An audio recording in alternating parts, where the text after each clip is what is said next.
Right, it's 1 o'clock, and I am going to go ahead and get the meeting started.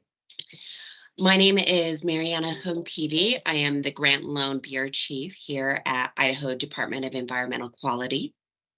And today is a public information meeting we have a couple items out for public comment. And so we wanted to just give you additional information on the material we put out for public comment.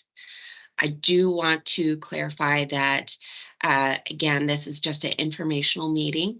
We're not accepting uh, formal public comments during this meeting.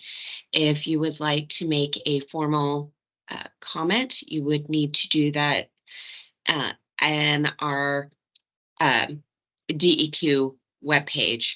And I'll have LaDon maybe share a link here a little bit later on where you can make those public comments. Oh, and she did it. Look at that. Um, okay, well, let me go ahead and get started and share what we'll be going over today.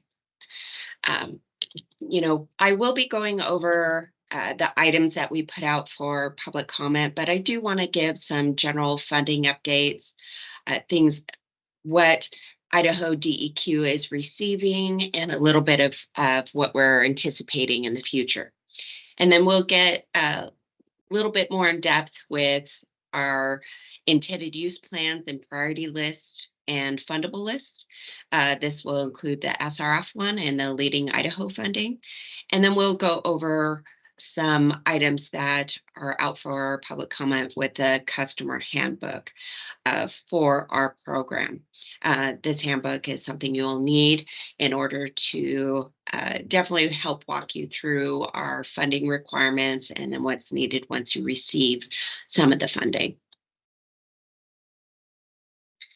All right. The first part of this presentation, we're going to go over these items here that I have listed that are out for public comment. We have the State Drinking Water State Revolving Fund Intended Use Plan that is out for public comment. Now, within this intended use plan, we do have priority list within it and also fundable list. And that's for our state revolving fund money and our drinking water emerging contaminants funding and the lead service line inventory funding that we have available within that IUP. We also have listed the drinking water planning grant priority list. Then we have the Clean Water State Revolving Fund intended use plan. Clean water is essentially the wastewater projects. And within that, again, we have our priority list. So everyone who submitted letters of interest and then who we have drafted that we intend to fund. And we also have the emerging contaminants under the clean water side, also within that intended use plan. We have the wastewater planning grant priority list. And lastly, we have the leading Idaho funding criteria and priority list.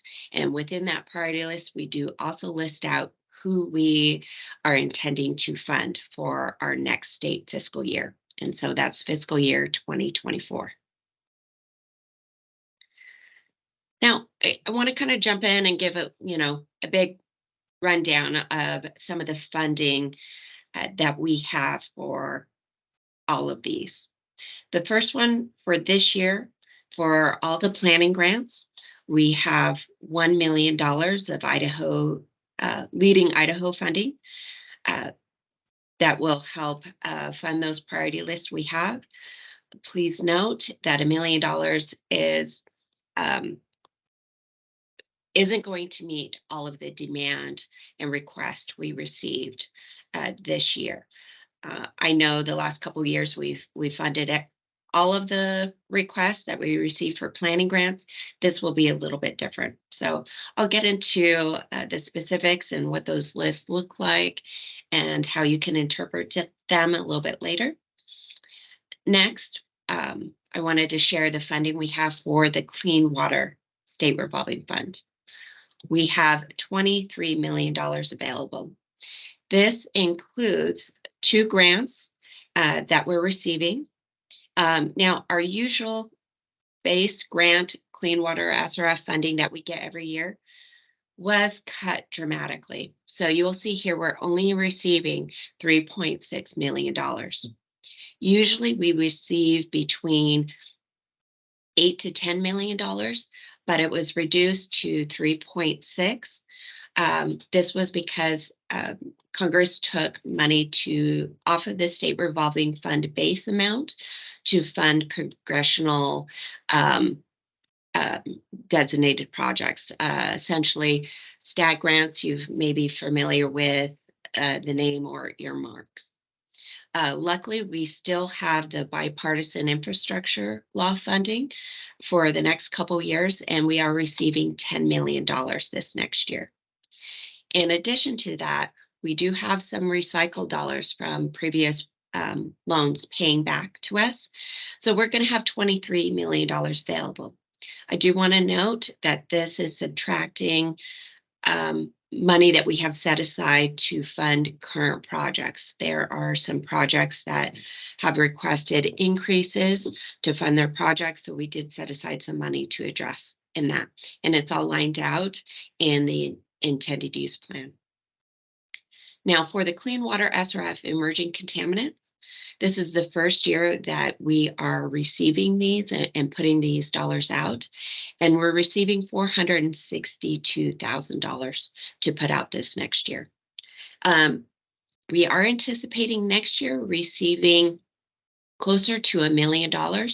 So if there's something that your system's in the planning stage, keep that in mind and maybe consider coming for these dollars in future years. Now, this next item here, the sewer overflow and stormwater reuse grant. We are taking this, or we're going to attempt to take this grant this year.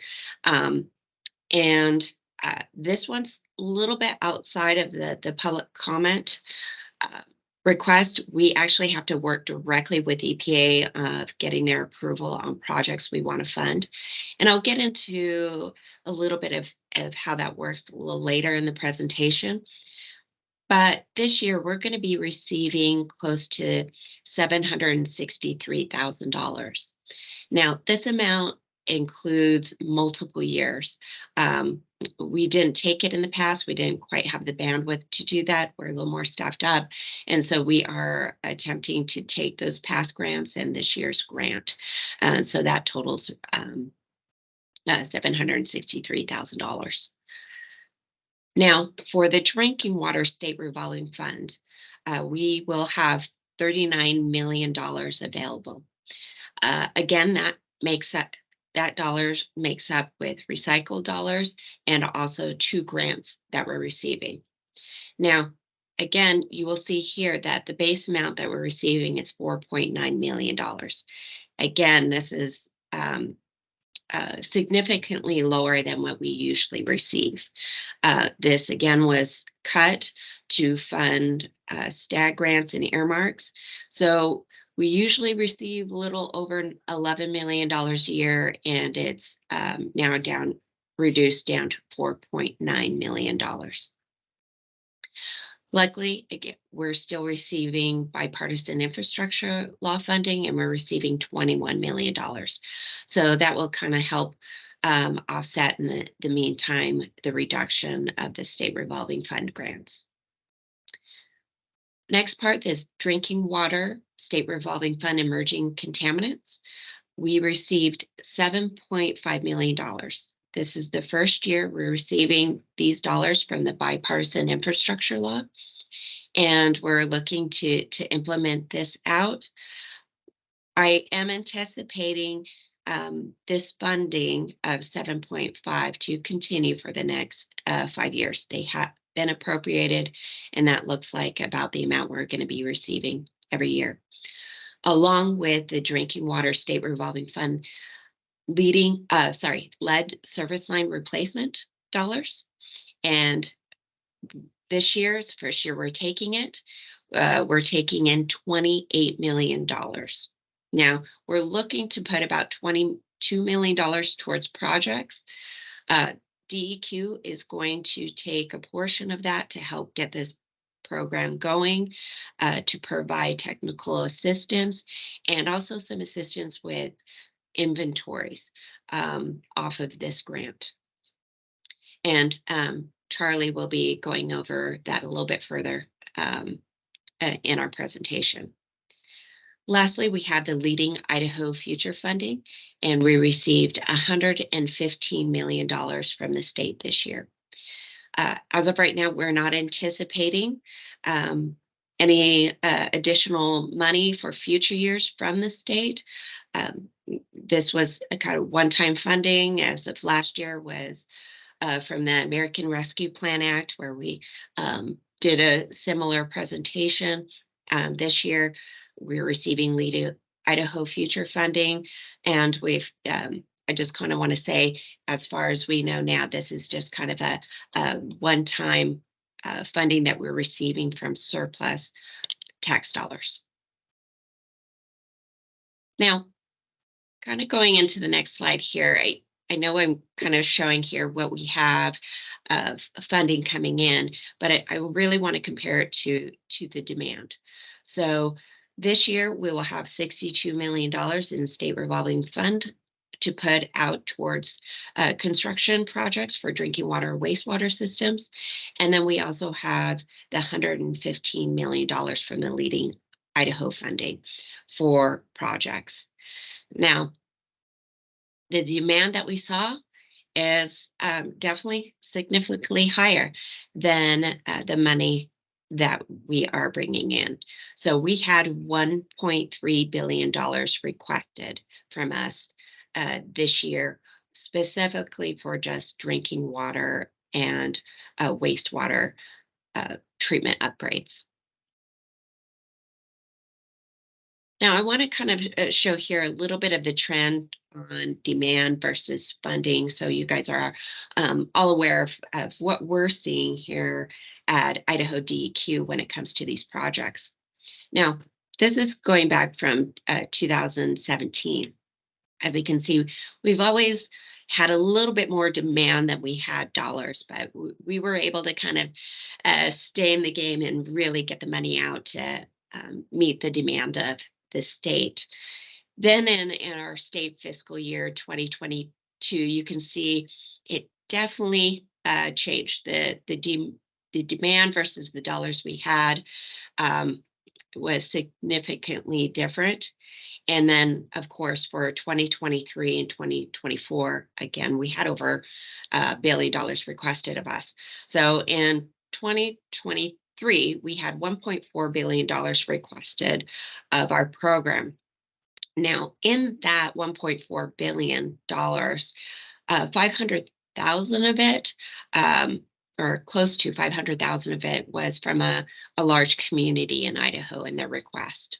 Now, we were obviously unable to fund them, and this next year, they were not included in that $1.3 billion requested from us. So we're still having really huge demands by multiple systems for our funding. Now, around $300 million of the letters of interest we received this year were systems that received money last year. What we're kind of seeing is anticipated maybe costs going up, that they're kind of coming back to us for additional funding. It could have been where we only funded one phase of their project or a portion of that phase, and so they're looking for additional dollars for those other phases or portions that we didn't fund. And so I do want to clarify that some of that demand, that's what we're seeing this year. That being said, we do think the demand of our program is definitely going to continue to exceed what we're going to be able to fund. We're going to keep trying to fund these projects. We do want systems to continue to submit letters of interest. This is a really good talking point for us to have with the state decision makers so they know what's going on in the state and what the communities are really needing in order to address their infrastructure needs. Now, it also allows us to kind of think about how we can get this money. How can we get to a point where we can help fund a majority of these projects, either with us or with working with some of our other partners? And I also wanted to mention that we do have about 200 planning grants that we're overseeing right now that we are going to anticipate will become future projects. In addition, a lot of these projects we have funded in the last 2 years, they may have just funded first phase. So we believe in the next 5 to 10 years, they will come back again to us to look for funding to fund additional phases of their projects and their needs.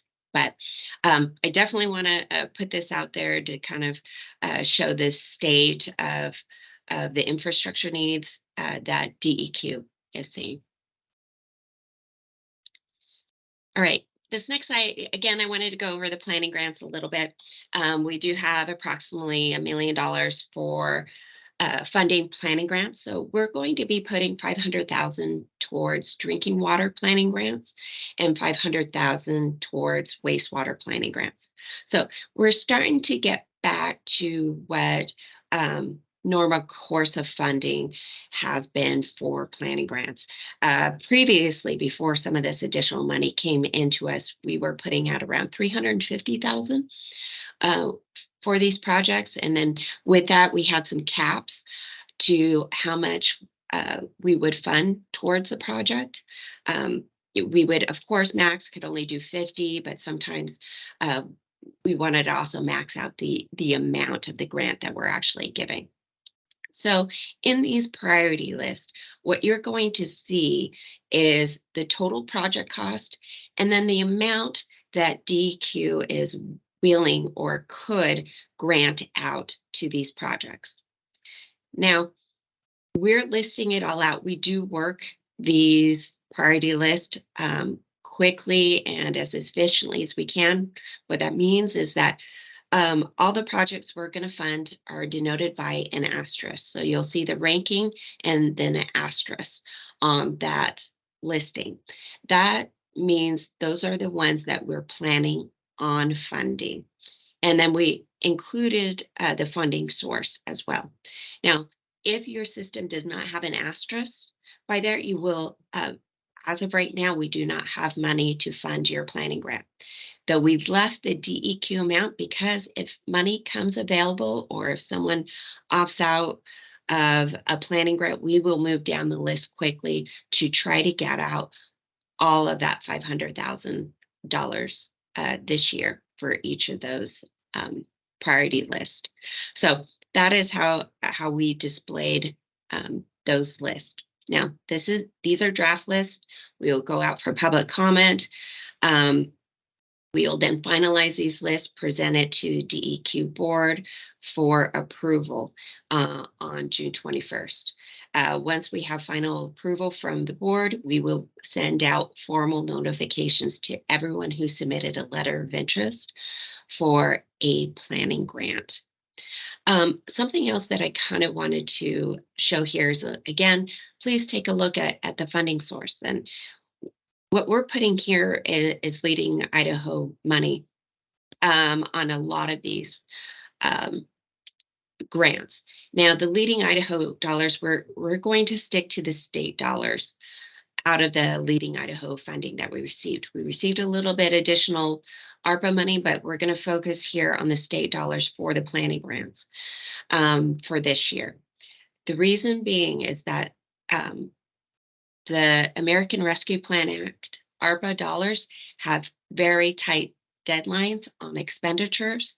So we wanted to give a little bit more leeway again with these planning grants, since the planning process can take a longer time, at least 3 years. We did not want to rush these projects uh, through the planning process, since we're really getting closer and closer to the ARPA deadline amounts. All right.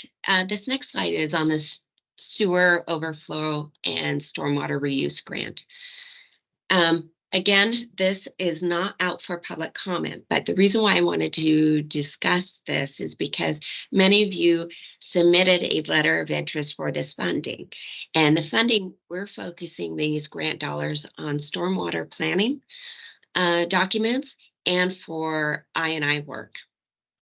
Now, we wanted, we're limited on funds, so we wanted to set up a process similar to how we get out the rest of the dollars on who we're going to submit to EPA to fund. So essentially, we did set up a priority list. We did rank them like we did a lot of our other lists.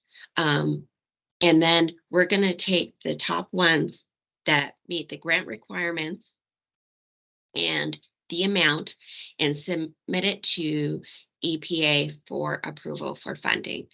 There are several different grant requirements here, so we really had to kind of puzzle piece this a little bit to submit to EPA for approval. It is going to take about 2 months in addition from today to get a response from EPA. And get their final approval. So it'll take a little bit longer for us to notify all the systems that submitted a letter of interest for these dollars.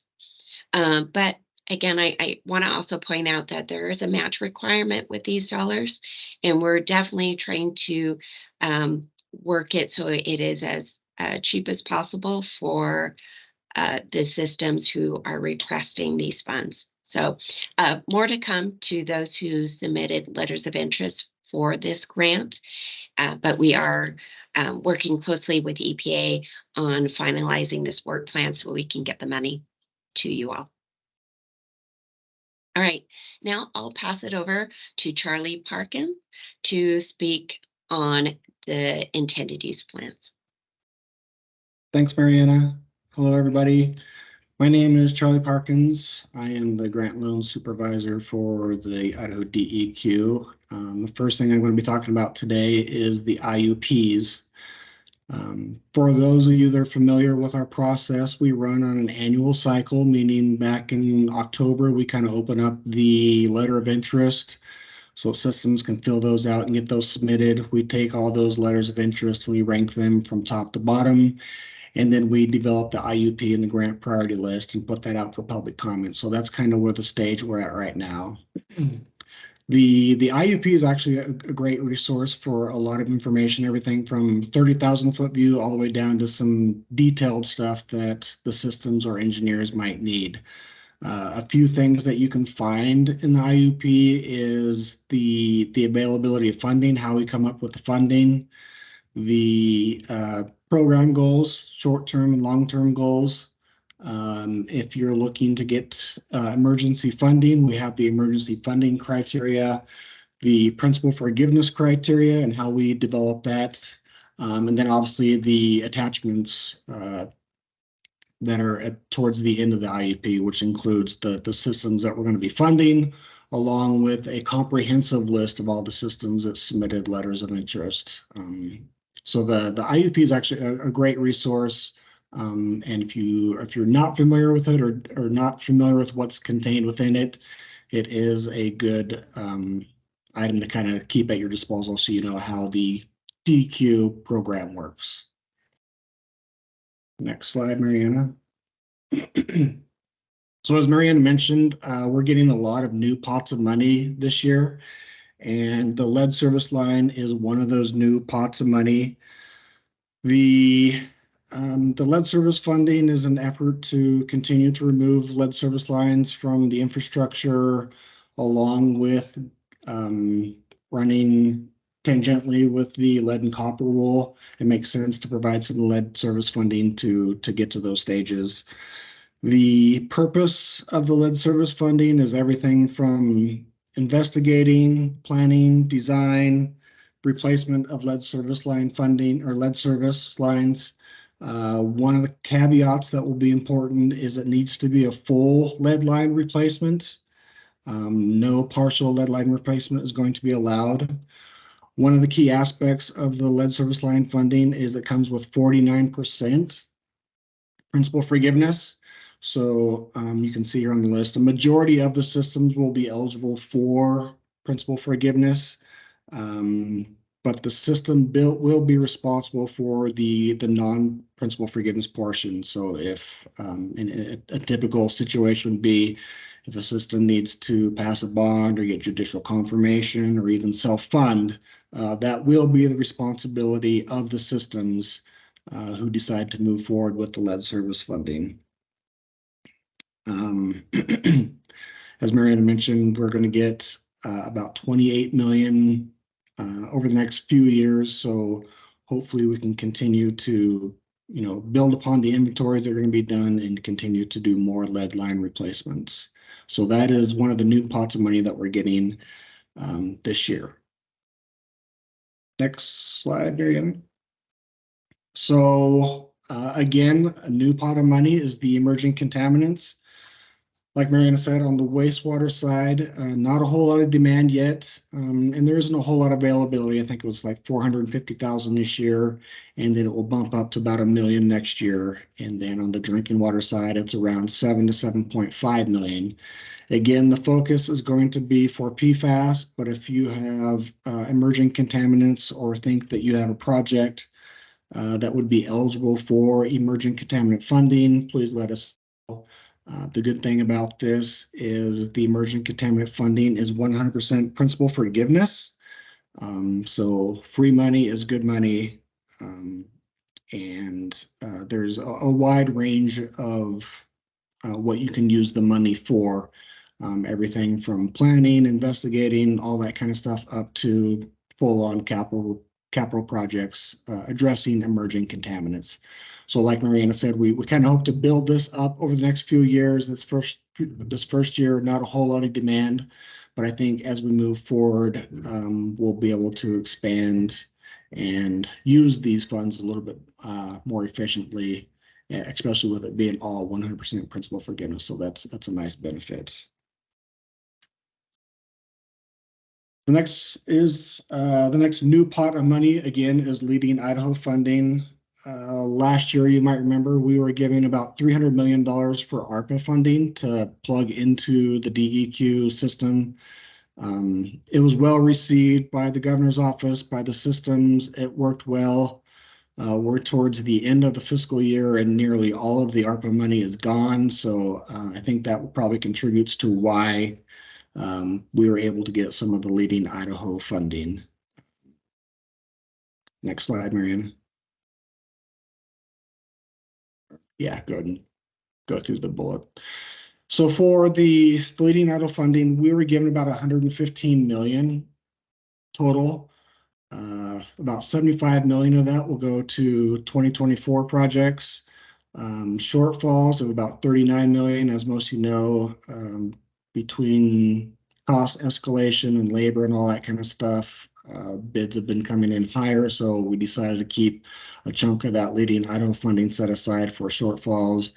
And then again, planning grants, like Mariana said, we have a couple hundred projects we're overseeing right now. We funded several millions of dollars worth of planning grants over the last few years with the ARPA funding, but we still thought trying to continue to, fill that pipeline of projects with funding or planning grants is a good idea to get those systems in a position to move forward, even if they don't come to DEQ, that gets those systems in a position to move forward to address whatever issues they have. So $1 million of the leading Idaho funding goes towards the planning grants. Next slide, Mariana. Go ahead, yeah, click through those, please. So for the 75 million, we had a few criteria that we set. First one must not be receiving the ARPA funding from last year. We kind of figured those systems that got a bite of the cookie last year, it was time to kind of spread the wealth. And so those systems that got ARPA funding were not considered for the Leading Idaho funding. So these will be new systems getting that funding. The MHI, in an effort to give as much, free money as a way, we bumped up the MHI. And so that was a criteria we used of who would be getting the Leading Idaho funding. It just makes the availability of systems eligible to get funding available a little bit bigger of a target. Serving fewer than 10,000 individuals, that just kind of goes towards the small and disadvantaged criteria that was appreciated with the ARPA funding. So we kept that shovel ready as evidenced by a facility plan. The goal is to get this money into the ground and get problems addressed quickly. So the systems that receive Leading Idaho funding are systems that, kind of have their ducks in a row. They are either done with their facility plan and environmental, they're working on getting their ability to incur debt, all that kind of stuff. So we're looking for systems that were ready to go. The eligible, the 2% of MHI, again, this is just helping out systems that already have a high user rate. For example, there's systems in Idaho that are paying $100, $200, approaching $300 a month for user rate. And so those systems that are paying very high user rates are going to be the systems that get a larger chunk of this Leading Idaho funding.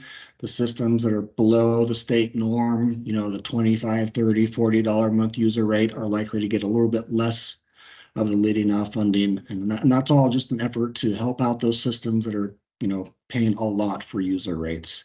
And then the Leading Idaho funding is going to be based on the 2024 systems that submitted LOIs. Next slide, Mariana.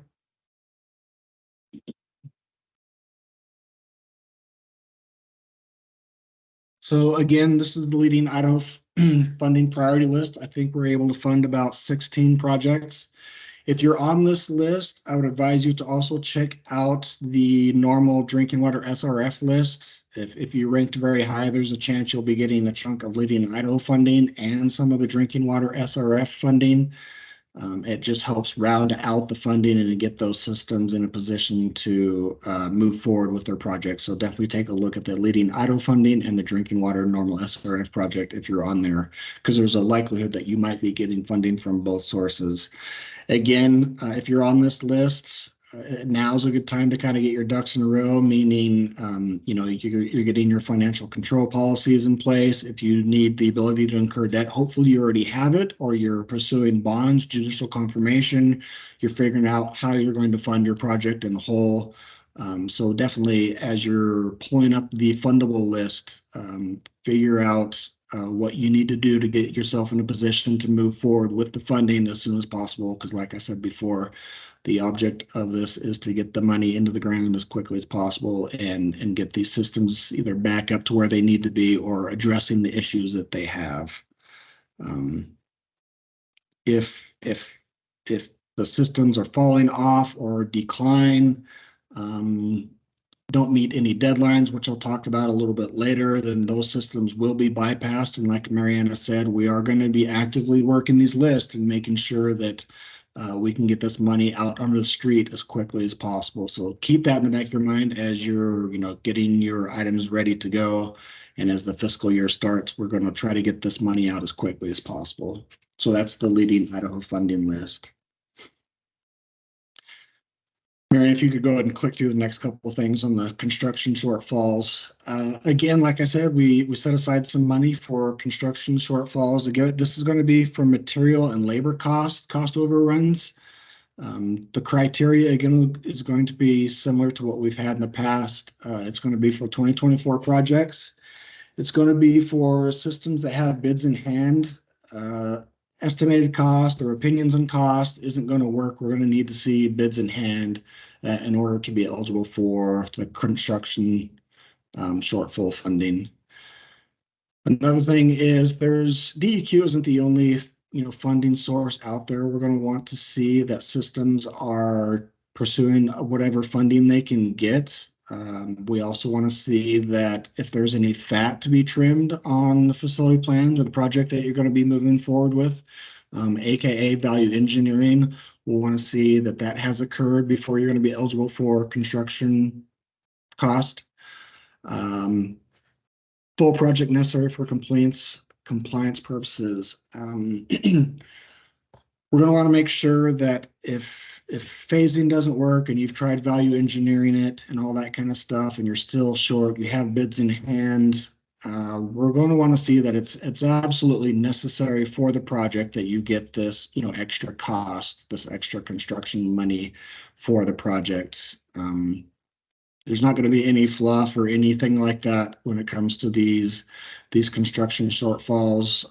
As a lot of you probably know, costs have gone up and bids are coming in higher, so there's a high demand for these overrun funds that we have available, and so we're going to keep a pretty tight leash on it, and we're going to want to see evidence that you've kind of gone through this criteria, and you're kind of just stuck between a rock and a hard place at that point when you come to us and you're asking for construction cost shortfalls. And then F, fewer than 10,000 individuals. Again, we're trying to help out small and disadvantaged systems, so that falls in line with what we've done historically. So that's the construction shortfall money that we have set aside from the Leading Idaho funds. Kind of next steps, so what you need to do to be prepared for funding. Like Mariana said, the fundable list are all out for public comment now. I advise you to go on there, review. If you have public comments, definitely make those at that time. These are all still just draft priority list at this point. Nothing is finalized until the DEQ board approves it. That will happen later in June, 21st, 22nd timeframe. From there, once it's approved and finalized, we'll send out the fundable letters to the systems that are getting funding, letting you know that now's the time to start submitting your applications or setting up pre-application calls, whatever you need to do to get yourself in a position to use the funding. And on those letters, there'll be some key deadlines that you'll need to pay attention to as well, which I believe is the next slide, Marianne. On the fundable letters, you'll see September 1st is going to be the first deadline. So it's not uncommon. I mean, some of the systems submitted letters of interest clear back in January, maybe even back in October, and things change. So please notify us that you still intend on using the funds, or maybe you found funding elsewhere, or you decided to go a different direction and you're not going to be using that funding. Please let us know that so we can actively work those lists and provide those funds to the next system on the list. So definitely reach out to us and notify us that yes, you do plan to use the funds, or no, we're gone a different direction. December 31st is the next key deadline. Technical approval of the planning documents. This just goes towards making sure you're getting your ducks in a row and you're moving forward. What we don't want to see is systems kind of wavering on whether they're going to take the funds or use the funds or get their facility plans done. It would be unfortunate if it gets towards March, April, May, and a system all of a sudden falls off, and then the next system on the list only gets a month or two to get their stuff lined out to be in a position to accept funding. So please pay attention to the deadlines. Finally, the last one, March 31st, applications need to be submitted to DEQ. Even if there's a couple systems that are, if they haven't received the ability to incur debt, hopefully this took place back in November or this past May, judicial confirmation. So for whatever you need to do to fund your portion that we aren't funding, if for some reason you are waiting until May of 2024, we still want the applications, we want financial statements, all the normal stuff that we request. That way it's a turnkey situation. We're just waiting on, yes, the bond pass and we can offer the funding. So even if you don't have the ability to incur debt by that point, please get your application submitted by March 31st so that we can move forward and actively manage those lists. And I think that is it for me. I believe I'm turning it over to Nicholas to discuss some handbook stuff. Nicholas, on to you. All right. Thanks, Charlie. Good afternoon, everyone. My name is Nicholas. I'm a engineer with DEQ, water quality engineer, and we're kind of taking this opportunity in talking about the intended use plans to also kind of talk about the customer handbook, the grant and loan customer handbook. We do have a concurrent comment, public comment period happening right now through early June on a revised, updated customer handbook. Mariana kind of alluded to this. This is kind of the game plan. If you are receiving SRF or Leading Idaho funds, grant funds, construction funds, this is kind of your playbook to be able to effectively and efficiently navigate through the processes from kind of cradle to grave, securing the funding all the way through closing a project out. So some of the drivers for this, really, the biggest driver is just the new funding that we're getting, as Mariana and Charlie have talked about. We have a lot of new sources of funding, different sources of funding. You know, the joke is that we're flying the airplane as we're building it at the same time, and that's kind of how it feels these days. And so this is really an attempt in the customer handbook to document and provide a path to success for you to navigate some of these new requirements. Some of the big ones that come to mind, some of the big drivers, Build America, Buy America. That's certainly kind of a hot topic these days, that transcends just DEQ into all kind of federal funding sources as well. And so we'll talk a little bit about that today. We also have a required project sign as part of the new funding. So this is new to the SRF program. So there's some content in the customer handbook to that regard. We've also just have a lot of, as Mariana kind of alluded to at the beginning, we have a lot of demand, which means a lot of new customers to the SRF program.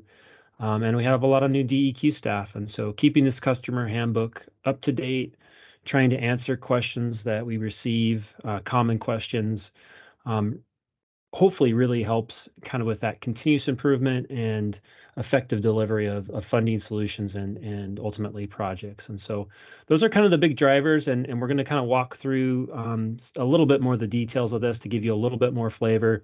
But ultimately, probably the best would be to go on to our webpage, that public comment period, pull up this draft handbook and take a read through it, take a look through it. It goes much more in depth than what we'll be able to cover quickly today. So that's kind of a little intro. Next slide, I want to give a little bit of just kind of brief history and overview. Some of you might remember a couple of years ago, we had 4 different handbooks actually for the grant and loan program, and they kind of had a varying level of information, context, audience, sometimes even conflicting information. And so last year we kind of wiped those out and replaced them with this single customer handbook that the audience is clear. It's intended to be towards the recipient, to engineers, our clients essentially that are implementing these projects. And you can click the next slide, Mariana. We wipe out the handbooks, so we have a one customer handbook that covers all these projects. And so it seems to be a pretty useful tool for us, I would say, in regards to public comment. If there are questions that you have or that you find yourself asking DEQ over and over again, we would love to be able to answer those questions in this customer handbook. Chances are you aren't the only one that has that question if it's a repeat question. So we're very open to trying to answer your questions. We want this to be a useful, living, and active document that really helps deliver these projects. And so please take a look at it and give us your comments, give us your questions, and we can try to make this work for everyone. So with that, next slide, we're going to jump a little bit into the details, give you a little bit of a flavor of some of the updates. The first thing you'll see is we do have some new attachments or some new forms in the handbook. Those include Davis-Bacon conditions for the recipient, and we'll talk a little bit more about that. It also includes guidance in how to fill out a unique entity identification number. That's a requirement for any of DEQ funding. So some guidance there as that has changed over the last year or two. And then we also have basically 2 spec inserts now, and good, bad, or different. It's the only way we were able to make it work, and we'll talk a little bit more about why we have 2 construction specification inserts and what those mean. So we'll go to the next slide, Mariana. Another thing that you'll also see that's maybe tangential to the handbook, but we have updated our funding agreements. It'd been a lot of years since those agreements had really been looked at. And so we went through, obviously the driver is Build America, Buy America, the signage, the UEI requirements, the new funding requirements, necessitated that we look at these funding agreements. But we also went through and just kind of cleaned up outdated language and outdated requirements. We tried to make them a little bit more clear for those of you that look at the funding agreements, which seem to be happening more often. And we got some great questions, especially in regards to the ARPA funding agreements. Along with that, we again cleaned up things. We removed the tiered retainage. We had a 10%, 5% tiered retainage, and just made it a flat 5% retainage for our construction loans to submit final documents before we release that final 5%. So you'll see that in addition to the handbook updates. Next slide, Mariana. So diving a little bit into details with the Davis-Bacon insert, that new SRF 05. And really what this is we get a lot of questions about what are the Davis-Bacon requirements for the recipient or the owner. Not necessarily what does the contractor have to do, but what does the recipient have to do. And so this attachment, which will come with any SRF funding agreement, it really kind of spells out some of the requirements and expectations of DEQ for Davis-Bacon for the recipient.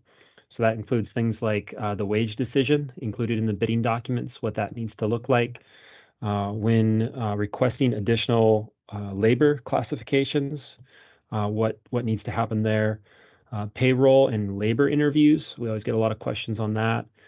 Documentation that needs to be submitted to DEQ, and then provide some guidance on if there are underpayments that need to be resolved in relation to Davis-Bacon wages. And so it kind of spells those items out. Again, you're more than welcome to give us a call if you have Davis-Bacon specific questions.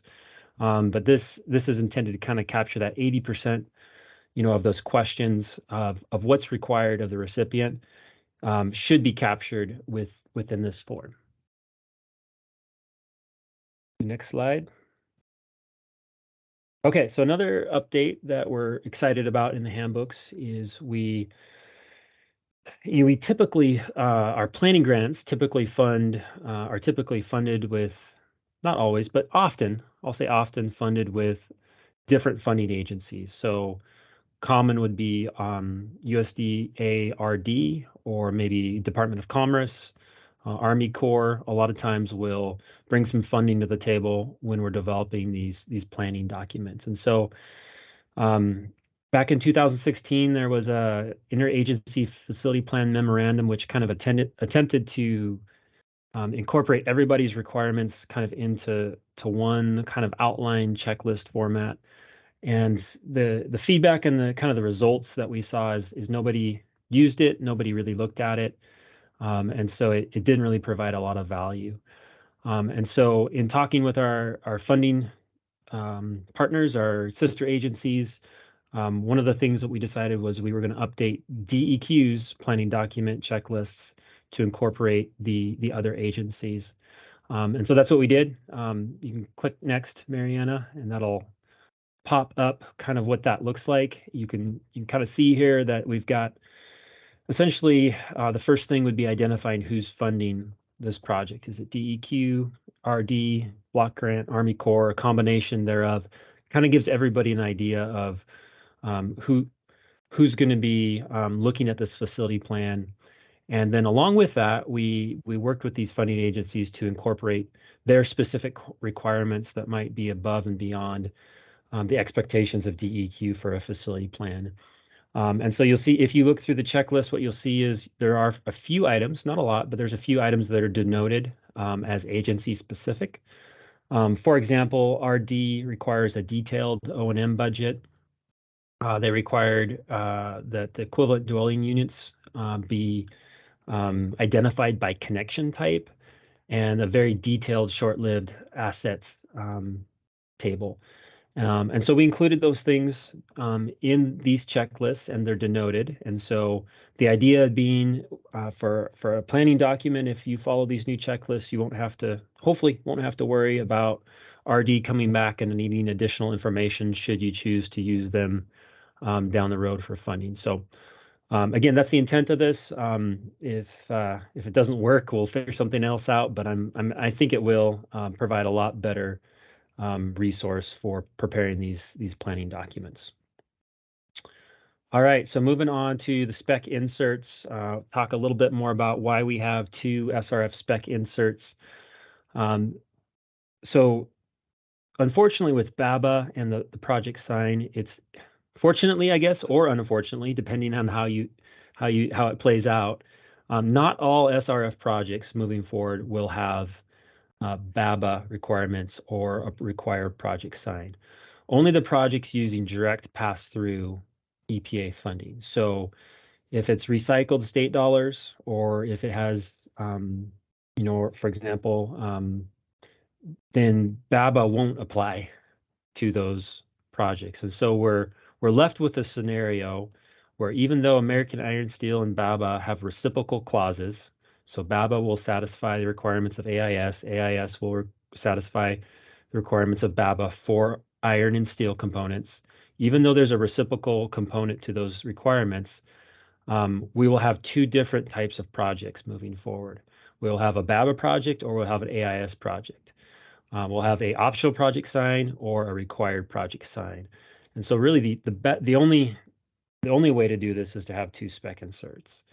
And so the Engineering 03A is kind of the normal SRF as we know it, that has American Iron Steel and the optional project sign. And then the spec insert 03B incorporates the Build America, Buy America, and the required project sign. And the way that you'll find out which project you are, there's a few ways, and you can click next, Mariana. But the key here is it's going to be identified in your funding offer. So when that funding agreement comes, it's going to have some attachments to it, and it's also going to, in the general conditions of that funding agreement, it's going to either identify it as AIS or as BABA, and it'll either identify an optional project sign or a required project sign. And then depending on that, we will also attach the correct spec insert, this O3A or O3B. So hopefully if you're paying attention right off the bat, there won't be any guessing games by the time you get to putting the bid documents together. You'll be able to go to that funding agreement and identify exactly what you need to put in the bidding documents for a spec insert. So that's kind of that's the reality of this new funding. Is it comes along with different requirements that we have to, again, kind of build the airplane while we fly it. So that's what we're intending to do along with BABA. There's going to be some implementation. I'll just kind of skim over this. This isn't intended to go into the details of BABA, although we certainly can answer questions that folks have. But kind of a high level, kind of what will that include? There will be some certifications from the bidder that they understand the requirements of BABA. That's found in the spec insert. The contractor is going to be required to secure manufacturer's certification of compliance statement and maintain an on-site compliance log, very similar to AIS. During pre-construction and construction meetings, recipient will need to coordinate with DEQ and the contractor to make sure that there's a common operating picture for how BABA will be implemented. During the reimbursement request, the owner and the engineer are going to be required to certify compliance with BABA. So there will be a owner engineer certification component to BABA. And then last, as DEQ does site inspections of the SRF project, those project engineers are going to be doing spot checks on the BABA documentation, just to make sure everything looks to be in order. So that's kind of a high level overview of what you'll see in the Build America, Buy America implementation components of the handbook. It's a little bit of an evolving thing, so I anticipate there'll be more information that comes. Specifically, you know, the waivers is a whole nother topic. BABA waivers is a whole nother topic that's addressed to some degree in the handbook, but that's going to continue to develop as we go. All right, so last but not least within the handbook is a required project sign. So this will be for, again, only the pass-through money that comes from EPA through that bipartisan infrastructure law. It'll be identified in the funding agreement if a project sign is required. And in that spec insert, the contractor will be directed to Office of Management and Business Budget Guidance. So as kind of next slide, Mariana, as denoted here, we are not planning on developing a DEQ sign template. There's a few reasons for that, as probably you can just see by looking at the sign. We're kind of waiting to see what comes. We're hoping that maybe there's some updates or revisions to what this project sign might look like, and so we're kind of waiting to see kind of what unfolds. However, as it sits now, you know, if a sign is required, this is the current guidance that we're provided that we'll have to pass along to the recipient and the contractor potentially. So be aware of that. We're open to feedback in this regards as well. So again, a lot of information in the handbook.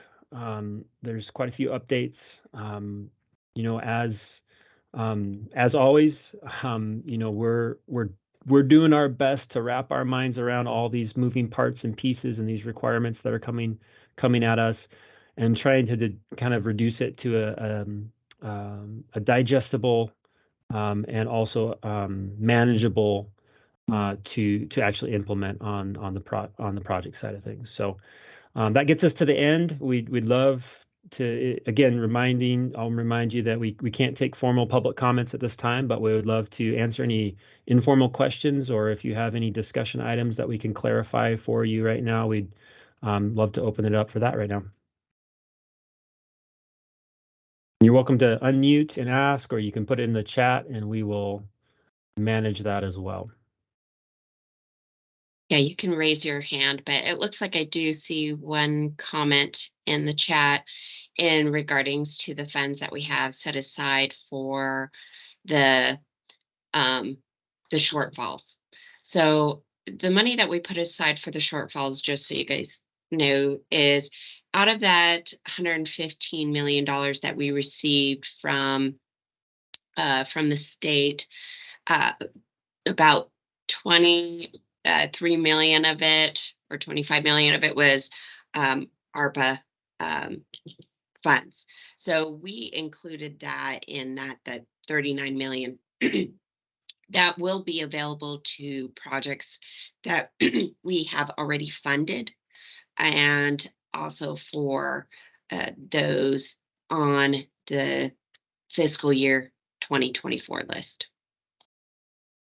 And it's we're going to be very conscientious, I can't say that word, of how we're putting that money out, because we do know there's a lot of projects happening, and we want to make sure we're being fair and thoughtful about how we give out those dollars.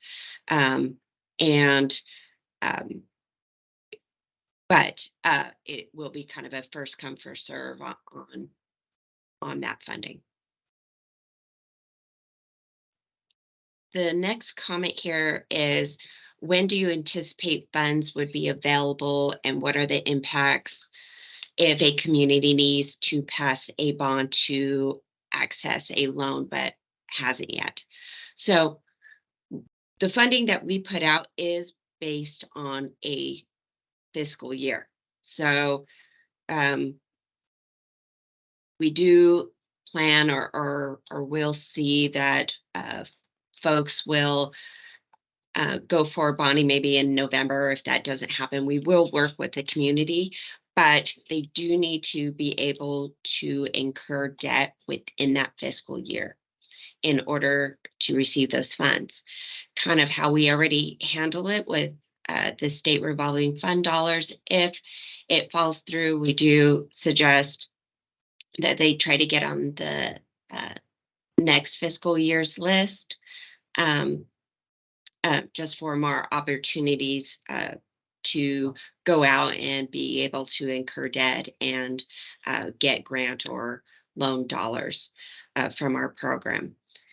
Um, the money, once this is essentially these lists are approved by the board, systems can apply. If they have that ability to incur debt or it's a planning grant and they don't necessarily need to incur debt to move forward, that they can go ahead and submit an application. The money will be available July 1st, and that's when our fiscal year begins. And hopefully that answered your question there, Amy. Right. Anything else?